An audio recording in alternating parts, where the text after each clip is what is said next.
Time set করার জন্য প্রথমে হচ্ছে এটা লোকাল টাইম করে নিতে হবে। লোকাল টাইম করার জন্য এই বাটনটা চাপ ধরে রাখতে হবে। আর যদি লোকাল টাইম না করা থাকে সেই ক্ষেত্রে এটা লোকাল টাইম করা নেই, এটা লোকাল টাইম করে নিচ্ছি। আমি ঢাকা সিলেক্ট করে নিচ্ছি। ঢাকা সিলেক্ট করে দেওয়ার পরে দেন হচ্ছে এই নিচের বাটনটা চাপবো, দেন অপটারে এই বাটনটা চেপে অন করে দেব। দেন হচ্ছে 24 ঘন্টাকে 12 ঘন্টা করে দেব। দেন হচ্ছে টাইমটা যখন আসবে দেন হচ্ছে এটা সিলেক্ট করে দেব।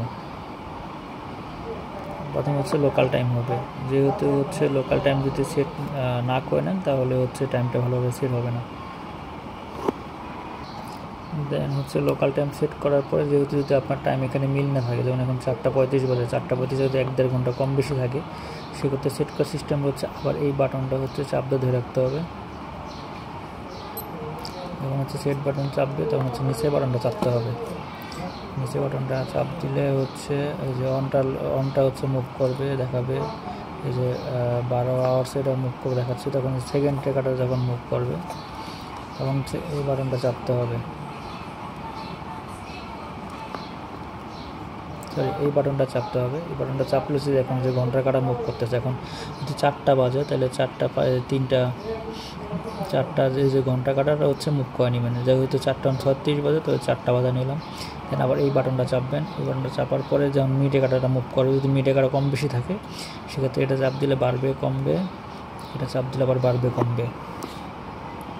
যেহেতু 35 বাজে দেন হচ্ছে আবার এই বাটনটাই আবার চাপতে হবে। এই বাটন চাপলে হচ্ছে তারিখ 2024 সালটা দেখাবে। এটা যদি ঠিক থাকে তো এটা চেঞ্জ করার দরকার নেই। দেন আবার এই বাটনটাই আবার চাপবেন। দেন হচ্ছে যে মাস 5 মাস 16 তারিখ সব ঠিক আছে। যদি কম বেশি থাকে এই দুইটা বাটন দিয়ে এটাতে কমে বেশি করে নেওয়া যাবে। দেন হচ্ছে 16 তারিখ। দেন সব সেট করা হলে এই বাটনটা একবার চাপ দিবেন। দেন হচ্ছে এই বাটনটা চাপ দিয়ে রিসেট হবে, দিলে রিসেট হয়ে যাবে, অটোমেটিকলি ঘুরে আপনার টাইম মতো সেট হয়ে যাবে।